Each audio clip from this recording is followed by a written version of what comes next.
Hey guys, Forehead here, and I have a tutorial for you guys on cinematic syncing and pan and crop flow. Pretty much the what I do for my cinematic flow, and I had a bunch of requests for this tutorial. Also, shout out to my boy Tame Palm. He's the one that gave me the idea to do the tutorial, and I have two examples for you guys. One in a part of a montage that I did, and one in After Effects I threw up real quick. So I'll show you guys this one real quick.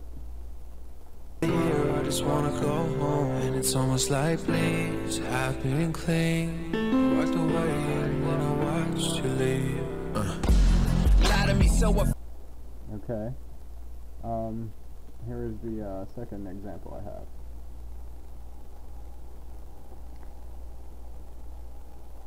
Alright, I didn't have any music in that or anything like that, or markers. I didn't seem to bother. I didn't bother to put any.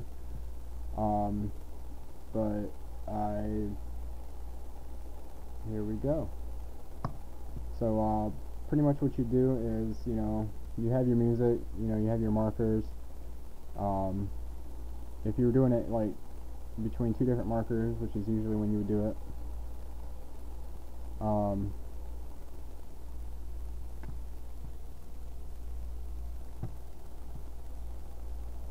you would have your markers and you put in your cinematic. Let me get it in there. Oh Lord, I was doing this early. Alright, there we go. To get it right onto a marker, what you do is you put your cursor on the marker, you highlight your clip, and you hit open bracket, and it'll put it on there. Sometimes you'll get clips that look like this. I don't exactly know why. I've tried everything to fix that, pre-composing, all that jazz. It doesn't work, trust me. So what I do is I just scale it up to 126 if it's like this. If it's regular and it's at 100, then you're fine. But what you want to do though is first you want to start out with your first marker at 155. Well, no, we'll do the scaling after the time remapping. We're gonna start off with time remapping at your first keyframe. You're gonna bring up your time remapping by hitting Control-Alt-T. That'll bring up your time remapping.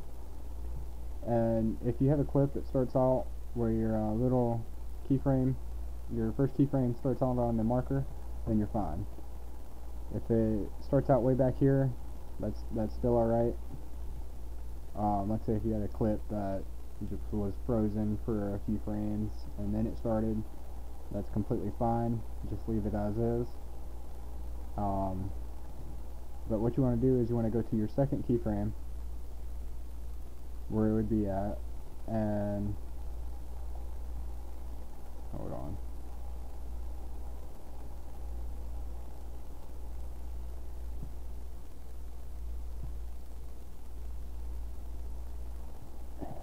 And you want to drag your little numbers right here next to your time remapping all the way over to where you'll reach the end, and usually it'll go black like that. And to cut off the rest of your clip, you want to hit Alt and then end bracket. Alright, now you're going to highlight both these keyframes, and you're going to ease them. To ease them, you can press F9. I can't do that because I'm using Camtasia and it'll stop my recording.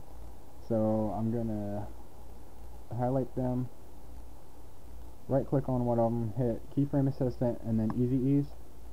And I'm going to go into the graph editor from there. I'm going to make sure my time remapping is highlighted, and I'm going to hit this little square with one squiggly line, and that's going to bring it up. And then you want to make sure this little section right here is selected, and you want to do the same thing, and I'll enlarge it for you. Now what you want to do is you want to take this line right here that's going upwards, and you want to bring it down, and do the opposite for the bottom line. You want to take this line and bring it upward.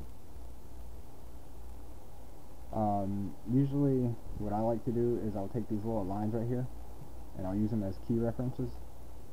So I can go up 1, 2, 3 lines, 1, 2, 3, so I can kind of get a perfect curve on it.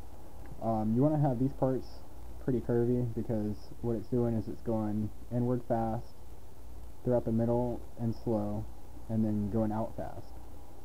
So you don't want to have this one though completely straight like that, because then it'll freeze. The whole time will freeze right then and there, and it won't go nowhere. So you don't want to try to bring down the lines too much, but it really all depends on how fast paced your edit is, or how slow paced. But what you want to do is you pretty much just want to mess with the lines a little bit, and just keep playing it, keep ramping it, keep messing with it, see how you like it. Like that right there, that's suitable for me. I like that. Probably speed it up a little bit.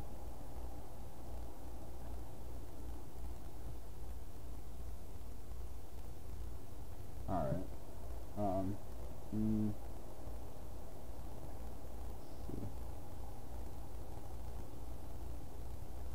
Yeah, I like that. Alright. For your pan and crop, you want to press R, Shift S to bring up your scale and rotation. And if you have it like mine at 126, then you want to start it off with 155. That's what I do. If you have it at 100, then you just want to go to anywhere between 126 to 130, 136, somewhere in those numbers. Just play around with them, see what you like. Your scale also depends on your speed. If you have a fast-paced edit and large pan and crop, it's going to look ugly. It's going to look out of place, so you just kind of want it to match.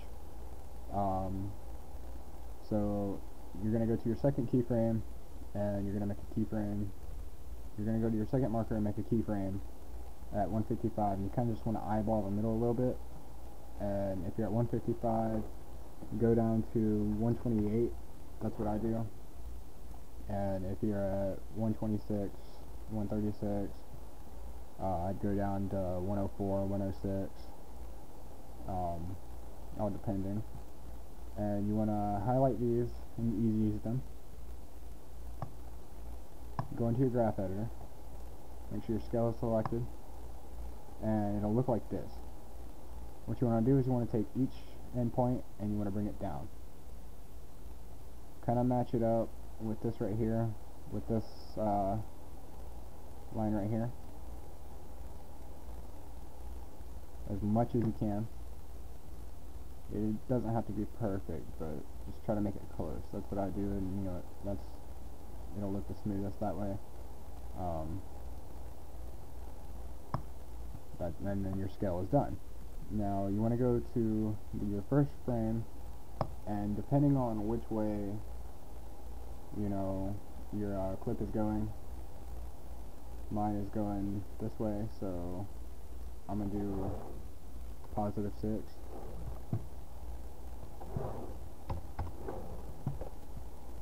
And then I'm going to go to the end and change it to -6. And your rotation numbers can vary too, depending on how big your scale is, etc.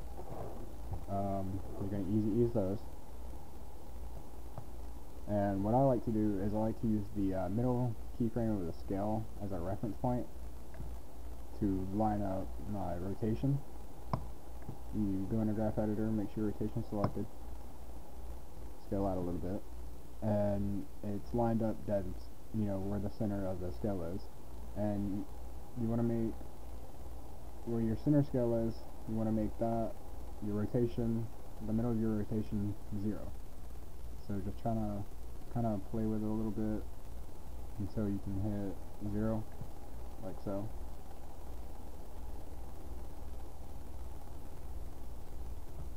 There you go. And that's pretty much it. I mean, you can do other things like some directional blur,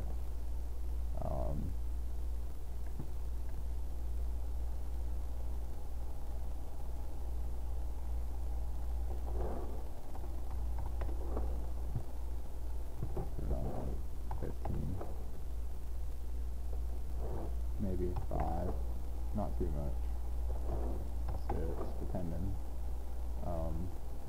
We're going to preview that. And there you go. That's the end of the tutorial, guys.